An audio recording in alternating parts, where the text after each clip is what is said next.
Hola, el día de hoy vamos a presentar la actividad que hemos desarrollado que corresponde al Laboratorio de Física 1. Los integrantes somos yo, Claudia Mendoza, y mi compañero Rodrigo Castilla. Hola,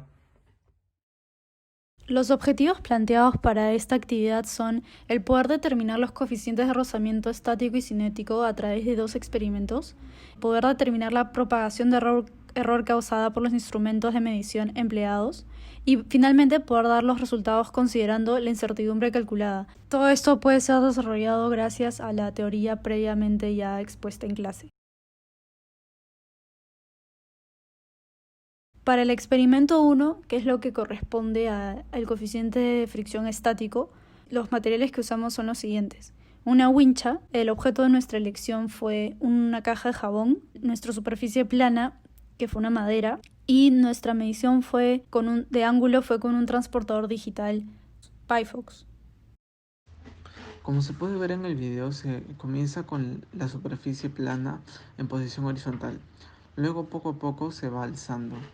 Esto hasta que el jabón resbale, debido a que en el momento en el que el jabón resbala, se debe de dejar de alzar, puesto que estas son las medidas en las cuales se obtienen el coeficiente estático máximo. Como se ve en el video, con ayuda del teléfono medimos el ángulo que se formó el ángulo que estaba en aquel momento. Y proseguimos después a medir con las winchas tanto el valor para el primer cateto como para el segundo cateto.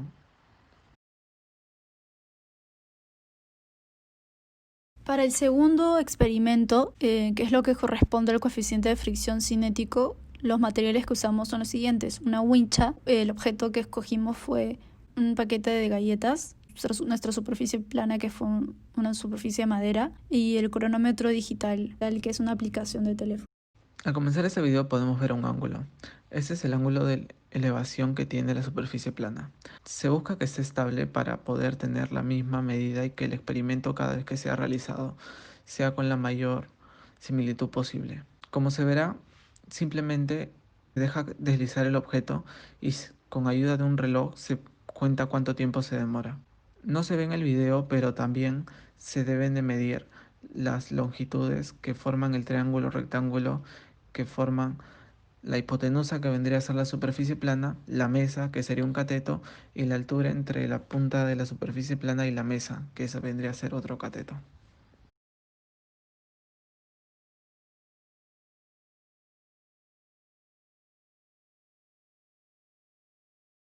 Para calcular la medida del coeficiente estático partimos de la ecuación general, que nos dice sumatorio de fuerzas igual a cero. De aquí obtenemos que la tangente va a ser igual al coeficiente estático. Haciendo la división de los catetos, obtenemos que el coeficiente estático es 0.6. ¿Cómo obtuvimos estos catetos? Si hicimos varias medidas, bueno, con todos los resultados se sacó el promedio, su desviación estándar, su incertidumbre total y finalmente pudimos hallar el resultado para X y el resultado para Y. Estos fueron los valores que usamos para hacer la división y de ahí sacamos el valor del coeficiente estático. La medida del ángulo de inclinación nos salió 28.79 más menos 0.28. Esto lo sacamos gracias a que en cada medida que hicimos también calculamos el ángulo en el cual se estaba deslizando. Hicimos un promedio de estos ángulos con su respectiva incertidumbre y pudimos llegar a la respuesta. Para llegar al coeficiente de rozamiento cinético, primero hallamos nuestras variables, que son los catetos X, Y, nuestra medida L y tiempo. Nosotros medimos 6 veces nuestras medidas para tener una aproximación más exacta. Bueno, partimos primero con la fórmula de aceleración, ya que depende de la aceleración el coeficiente cinético, que es 2 por L entre el tiempo al cuadrado. Y siguiendo las fórmulas de potenciación, división y de constante con incertidumbre, pudimos hallar nuestra aceleración, que es 107.5 más menos 7,3. Luego, con la fórmula ya general del coeficiente cinético, que es en el numerador está la gravedad por el cateto X entre longitud, todo esto menos la aceleración. dividido entre el denominador, que es la gravedad, por el cateto Y entre la longitud. Y bueno, reemplazando nuestros datos, en la fórmula obtuvimos nuestro coeficiente de rozamiento cinético, que es 0,3 más menos 0,0. Cabe resaltar que en nuestro caso los decimales de la incertidumbre eran mayores que en el de la medida, por eso se optó por redondearlo y por eso queda 0,0. A mi parecer, con la primera obtendremos menos margen de error, debido a que al hacer más mediciones el resultado promedio será más exacto. ¿Qué piensas tú, Claudia? Yo también opino lo mismo. Al tener más medidas, tenemos más chances de poder disminuir el margen de error. Al contrario, en la segunda opción solamente tendríamos 3 medidas y la diferencia de longitudes entre ambas superficies rugosas no sería tan relevante en este caso para poder saber cuál de las dos nos traería un menor margen de error. Aparte porque no hay incertidumbre ninguna.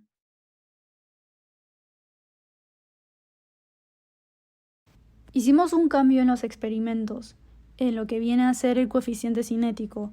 Para encontrar el primer coeficiente cinético usamos el cronómetro digital, que es una aplicación del teléfono, mientras que para el segundo coeficiente cinético usamos un reloj. Por otro lado, para la medición de ángulos, para el primer experimento usamos Pytorch, mientras que para el segundo usamos un transportador. El principal cambio que notamos fue que fue mucho más fácil hacer los experimentos, debido a que al ser la incertidumbre mayor, los aparatos no necesitaban tanta precisión que digamos al momento de ejecutar este experimento. Y después en los cálculos que no eran tan precisos usar los instrumentos analógicos a diferencia de los digitales. Los dos nuevos instrumentos tienen una precisión, el transportador de 0.5 y el reloj de 0.5. Para la nueva medición del coeficiente cinético, hacemos el mismo procedimiento que habíamos hecho previamente con el cronómetro, solamente que ahora usamos el reloj. Y nosotros sabemos primero que nuestra aceleración es de 94.6 más menos 189.2, debido a que el tiempo con el reloj es 1 más menos 1, y elevado a la potencia de 2 sería 1 más menos 2. Luego repitiendo el procedimiento ya hecho previamente, obtuvimos que nuestro nuevo coeficiente cinético sería 0,3 más menos 0,2, lo cual nos conlleva un error relativo de la incertidumbre que sería 0,2. El valor del coeficiente cinético depende de la aceleración, que en este caso nosotros le llamamos gracias a nuestras variables de L y de tiempo, por lo cual podemos decir de que el coeficiente cinético depende de la rugosidad de la superficie. Por otro lado, también depende de los catetos que forman el ángulo de inclinación y también a su vez de la gravedad. La respuesta a esta pregunta es no. Como se puede apreciar en la cinta transportadora, cuando hay un objeto encima, esta favorece el movimiento del mismo, ya que la fricción que se genera entre el objeto y la cinta está a favor de un movimiento. En el caso 2 se puede ver que la persona que maneja skate al estar encima de la tabla, la lija la impulsa hacia adelante, o sea que hace que ésta se mueva. Y por último, en la persona que surfea es parecido al de la persona con skate, y esto se produce entre la superficie de la tabla y los pies de la persona.